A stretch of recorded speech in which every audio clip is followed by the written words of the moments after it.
Hammaga assalomu alaykum. Yaxshimisizlar? Britaniyada qaysi viloyatdan ko'chib kelgan oilalar ko'p yashaydi, aytaymi? Eng ko'pi.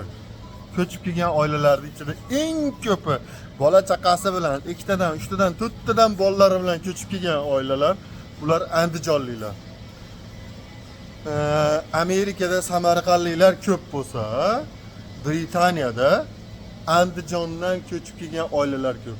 Men biladiganim 1000 dan ortiq. Eng kamini 2 ta bolasi bor, eng kami. Eng ko'pini 5 ta bolasi bor. Shunaqa. Endi shunaqalarga bitta nima? Bolaliklar, smetana, tvorog masalasida qiynalyapsizlarmi? Ertalabda bolalarga mana ko'rsataman, qaranglar.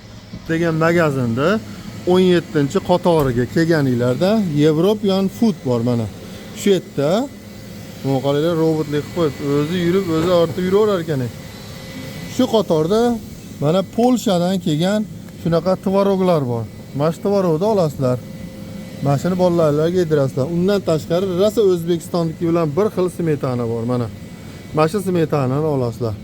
Bu Asta do'konda ham bor, Morrison magazinlarda ham bor. Undan tashqari manaqa kefirlar bor mana. Sut mahsulotlari, zo'rlari bor mana. Hammasi Polshadan kelgan bular, Polski mana. Mazasi bomba. Olib yeb ko'ringlar. Bizdan uzoqlashmang.